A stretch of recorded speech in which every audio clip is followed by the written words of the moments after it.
माननीय रेल मंत्री जी ने काफी विस्तार से आप सबको बताया कि उड़ीसा के लिए माननीय प्रधानमंत्री जी का और माननीय रेल मंत्री जी का क्या लगाव है इस देश, इस धरती से।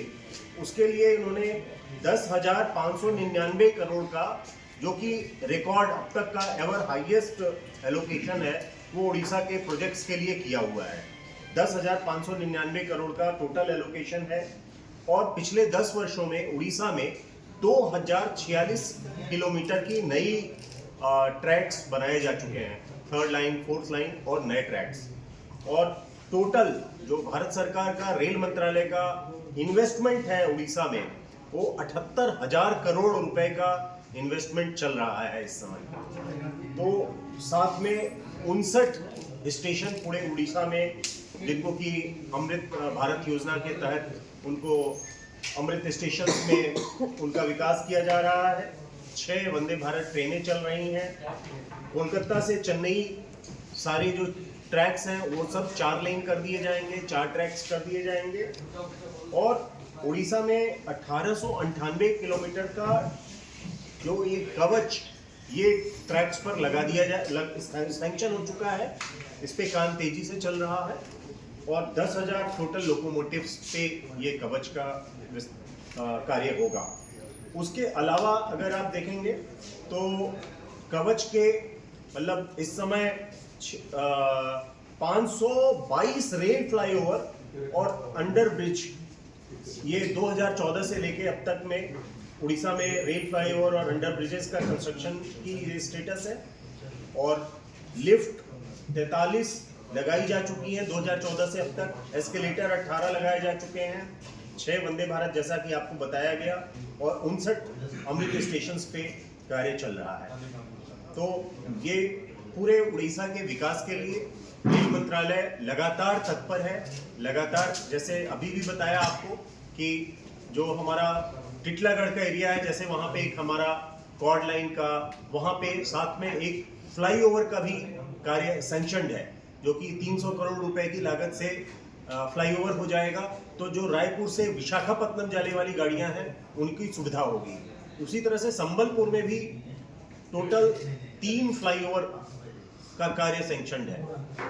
उसमें संबलपुर सिटी से सीधा कुछ गाड़ियां जो कि झारसुगुड़ा राउरकेला की तरफ जाती हैं, उसका एक फ्लाईओवर है। संबलपुर से जो गाड़ियां भुवनेश्वर जाती हैं उनकी सुविधा के लिए संबलपुर से एक सरला होते हुए बाईपास फ्लाईओवर सैंक्शनड है। उसके अलावा झारसुगुड़ा में टोटल 3 फ्लाईओवर और सैंक्शनड है, जो कि जो ईब से गाड़ियां आती हैं वो सीधा वृंदावन आ सके।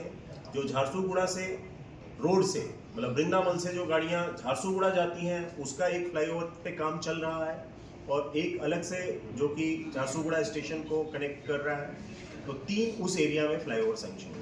तो पूरा रेल मंत्रालय की जो डिटेल्ड इस पे फोकस है, आरओबीज पे, अंडर पासेस पे तेजी से कार्य चल रहा है। अंडर पासेस जैसे हमारे अपने डिवीजन ने इस साल लगभग 15 अंडर पासेस बन जाएंगे, आरओबीज 4 बन जाएंगे।